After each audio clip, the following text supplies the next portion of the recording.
16 বছরের জঞ্জাল 6 মাসে পরিষ্কার করা যায় না। আমি আন্তরিকভাবে চেষ্টা করছি। আগে প্লেনের ভাড়া ছিল হজে 1,97,000। আমি 4 বার বিমানের অফিসারদের সাথে বসে এটা 1,67,000 নামিয়ে এনেছি। এবং গত সপ্তাহে সৌদি আরবের হজ ও উমরা মন্ত্রীর সাথে দেখা করেছি।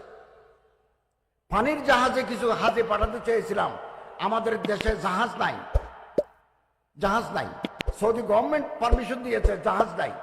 তো জাহাজের জন্য কর্ণফুলী শিপ বিল্ডার, কালকে আমার সাথে কথা হয়েছে, 2025 সালে পারি নাই, 26 সালে, ততদিন পর্যন্ত যদি আমরা ক্ষমতায় থাকি, 26 সালে জাহাজ যোগে হাজি পাঠাতে পারে কিনা প্রাণপণ চেষ্টা করে যাব।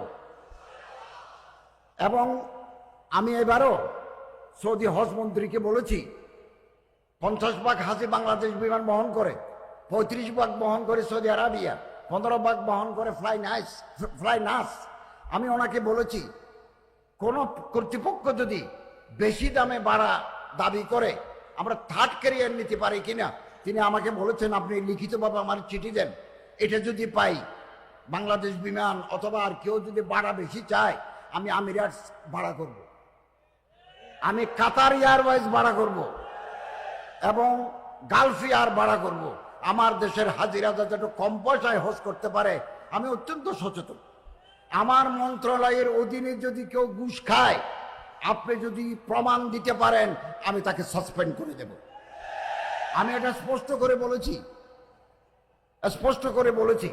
আলহামদুলিল্লাহ, আমি আমার মন্ত্রণালয়ের অধীনে যত ডিপার্টমেন্ট আছে, খুব নেককার, পরহেজগার, আল্লাহর বলি, দিনদার লোকদেরকে আমি মনোনয়ন দিয়েছি। আপনারা জানলে খুশি হবেন, Islamic foundation is a board of governors. যাদের পরিচালনায় ইসলামিক ফাউন্ডেশন পরিচালিত হয়, এই 5 জন বড় আলেমের ভিতরে আমি চট্টগ্রাম শাহী জামে মসজিদ সম্মানিত খতিব আওলাদুর রসুল হযরত তাহির জাবিরিকে আমি মেম্বার করেছি। আমি এই ব্যাপারে হযরত জনাব শাহজাহান চৌধুরী এমপির সাথে কথা বলেছি। এরকম 5 জন বড় আলেম পদাধিকার বলে উপদেষ্টা হিসেবে আমি চেয়ারম্যান। এবং আলহামদুলিল্লাহ, গত মিটিংয়ে আমরা ইতিবাচক অনেক সিদ্ধান্ত নিয়েছি। ফেব্রুয়ারি মাসে আমাদের আবার মিটিং আছে, হযরত যাবেন, আমরা আরো সিদ্ধান্ত নেব। এবং আমরা এই সিদ্ধান্ত নিয়েছি, বিগত 16 বছরে ইসলামিক ফাউন্ডেশনকে যারা বেচা বিক্রি করেছে, 900 করেছে, হাইকোর্টের বিচারপতির নেতৃত্বে তদন্ত কমিটি গঠন করে আইনানুগ ব্যবস্থা নেব। একমাত্র আমরা আল্লাহকে ভয় করি, আল্লাহর রহমত কামনা করি। এদেশের তৌহিদি জনতা আমাদের সাথে আছে, এটাই আমাদের শক্তি। ইনশাআল্লাহ আজিজ পরামর্শ দেবেন, বুদ্ধি দিবেন। এবং ইসলামিক ফাউন্ডেশনের গভর্নর আন্দরকিল্লায় থাকেন, ওনার কাছে বলবেন, আমাদের কাছে চলে আসবে। এবং যাকে মহাপরিচালক করেছি, তিনি একজন আলেম মুফতি, তিনি খুলনা নারী ও শিশু আদালত ট্রাইব্যুনাল নম্বর 3-এর বিচারক, জেলা জজ, দায়রা জজ, ওনাকে এনেছি। ওয়াকফ প্রশাসনে একজন অ্যাডিশনাল সেক্রেটারি দিয়েছি, উনি অত্যন্ত পরহেজগার মানুষ, ঘুষ খান না। এই জঞ্জাল একদিনে করতে পারবো না, তবে জঞ্জাল পরিষ্কার করার কাজ শুরু করেছি। আপনারা আমাদেরকে পরামর্শ দিবেন, আমাদেরকে গাইড করবেন, আমরা যাতে আমার মন্ত্রণালয়, আমার আন্ডার যে আমার মন্ত্রণালয়, এটা যাতে আমি সুষ্ঠু সুন্দরভাবে পরিচালনা করতে পারি, এরকমভাবে আপনারা পরামর্শ দিবেন। আমাদের প্রধান উপদেষ্টা প্রফেসর ডক্টর মোহাম্মদ ইউনূস সাহেব বলেছেন যে আমরা এমন এক নির্বাচন দেব আগামীতে, যেটা হবে ফেয়ার, ফ্রি, ইম্পার্শিয়াল, ঐতিহাসিক নির্বাচন হবে আগামীতে। দিনের ভোট রাতে হবে না, দিনের ভোট দিনে হবে। এদেশের জনগণ যাকে ভালো মনে করেন তাকে ভোট দেবেন,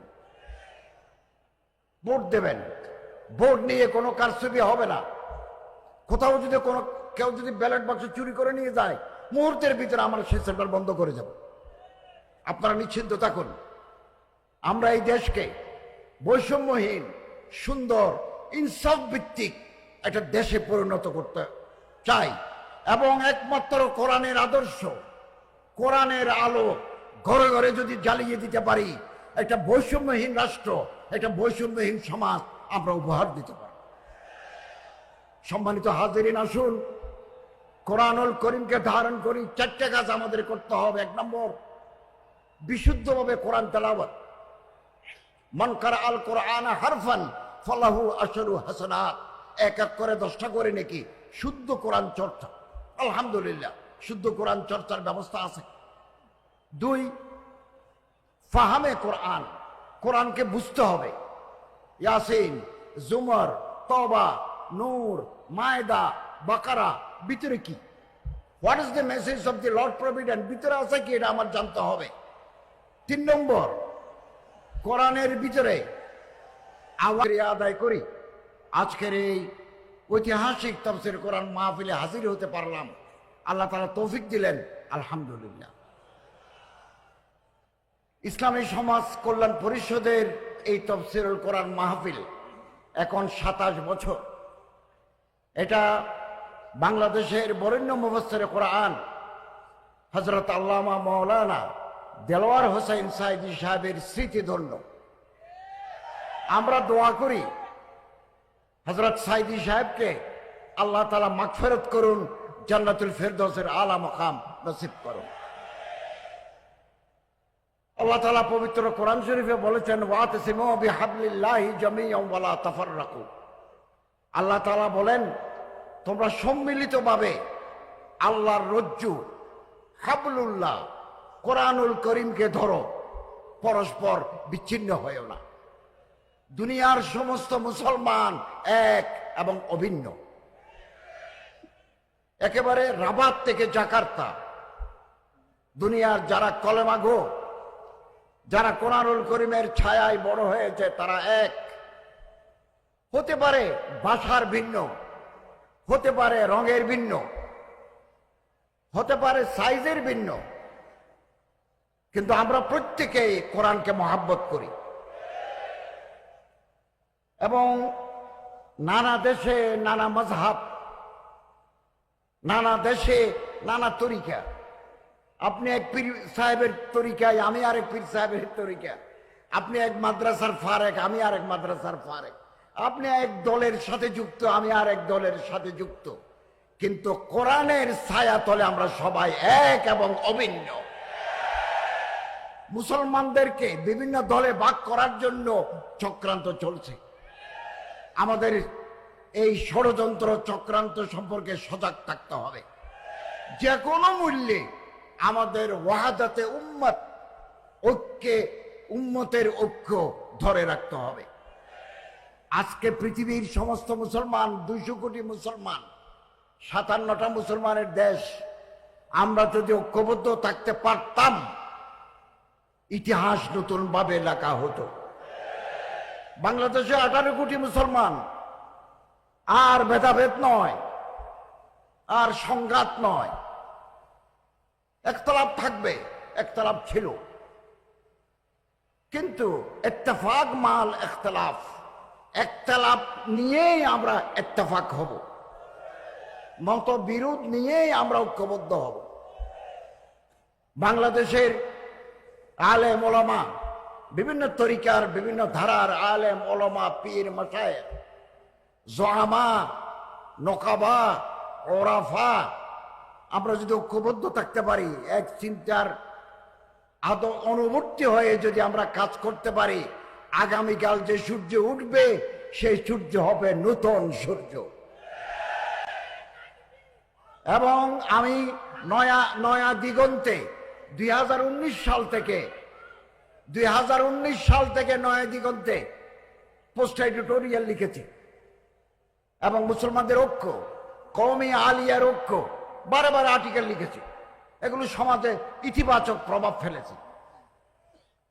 আমাদেরকে বিভক্ত রাখার জন্য চক্রান্ত চলছে। আমাদেরকে সচেতন, সতর্ক থাকতে হবে। এবং ইনশাআল্লাহ আজিজ, কেবল ভোটের ঐক্য নয়, হোক না ভোট কেন্দ্রিক ঐক্য হোক, এমনি আমরা যদি একটু কাছাকাছি আসতে পারি, একে অপরের ঘরে যেতে পারি, একে অপরের সাথে বসতে পারি, এটাও সমাজে ইতিবাচক প্রভাব ফেলবে।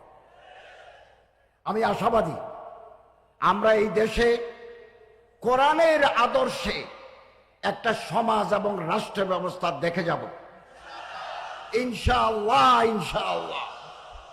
এবং আলেম যারা, কোরআনের উপরে যাদের পাণ্ডিত্য আছে, পারঙ্গমতা আছে, তারা রাষ্ট্র চালালে আমার এই দেশ, ব্যক্তি, পরিবার, সমাজ সোনার সমাজে পরিণত হবে। আমরা যদি সরকার পরিচালনায় দিনদার, পরহেজগার, আলেম ওলামাদেরকে সম্পৃক্ত করতে পারি রাষ্ট্র পরিচালনায়, তাহলে দুর্নীতি, স্বজনপ্রীতি, লুটের মানসিকতা, অব্যবস্থাপনা বিদায় নেবে ইনশাআল্লাহ। অতএব আসুন ফেসবুকে, টুইটারে, ব্যক্তিগত পর্যায়ে আমরা গুতাগুতি না করে পরস্পরকে সম্মান করতে শিখি। এবং আমি আপনাকে সম্মান না করলে আমি আপনার কাছ থেকে সম্মান আশা করতে পারি না। আসুন আমরা মনকে বড় করি, দৃষ্টিভঙ্গিকে প্রসারিত করি। যাদের মন ছোট তাদের মাধ্যমে বড় কাজ হয় না। We have no room in our heart to accommodate others. অন্যদেরকে আমরা গ্রহণ করতে পারি না। আমি আমার দলের লোক ছাড়া, আমি আমার তরিকার লোক ছাড়া অন্যদেরকে আমি অ্যাকোমোডেট করতে পারি না। এই দৃষ্টিভঙ্গি আমাদের পাল্টাতে হবে। সবাইকে নিয়ে কাজ করার মানসিকতা আমাদের গ্রহণ করতে হবে। সম্মানিত হাজরিন, আমাদের সাবেক এমপি মহতরম শাহজাহান চৌধুরী সাহেব অনেক কথা বলেছেন। ইসলামিক সমাজ কল্যাণ পরিষদের যে জায়গার কথা বলেছেন, ৯৯ বছরের জন্য আপনারা লিস্ট চাচ্ছেন, আপনারা আবেদন করেন।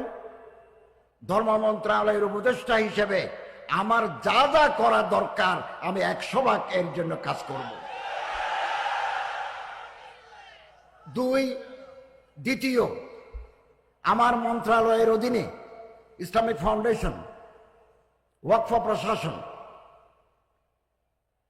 এরপরে মসজিদ ভিত্তিক গণশিক্ষা, ইমাম মুয়াজ্জিন কল্যাণ পরিষদ, হিন্দু কল্যাণ ট্রাস্ট, বৌদ্ধ কল্যাণ ট্রাস্ট, খ্রিস্টান কল্যাণ ট্রাস্ট আছে। আমি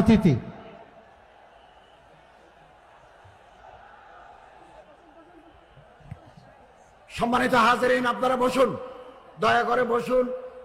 তাফসীরুল কোরআন মাহফিলের শৃঙ্খলা সৌন্দর্য রক্ষা করুন।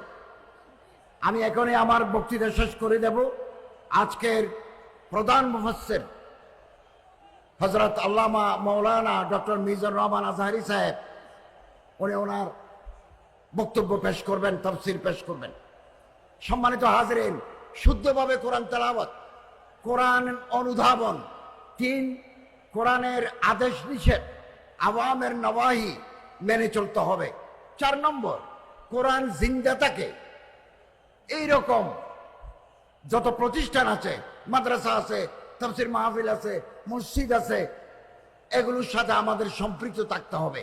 ৪টা কাজ যদি আমরা করি, কোরআন আমাদেরকে আলোর পথ দেখাবে।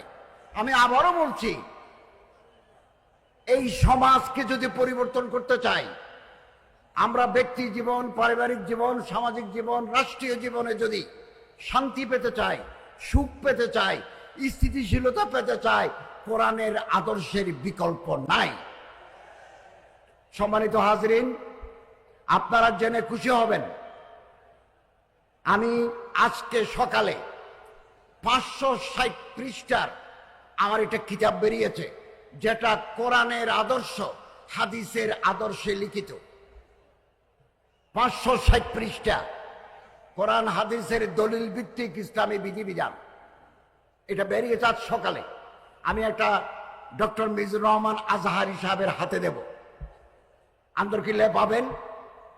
আগামী 1 মাসের ভিতরে নারীর অধিকার, নারী জাতির অধিকার, সম্মান, মর্যাদা নিয়ে আমার আরেকটা বই বের হবে। আপনাদের সহযোগিতা চাই।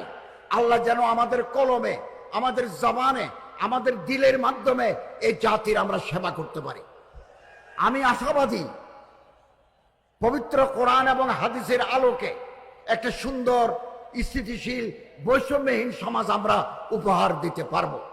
আসুন আল্লাহ তাআলা আমাদের তৌফিক এনায়েত করুন। আমিন। ওয়া আখিরু দাওয়ানা আনিল হামদুলিল্লাহ।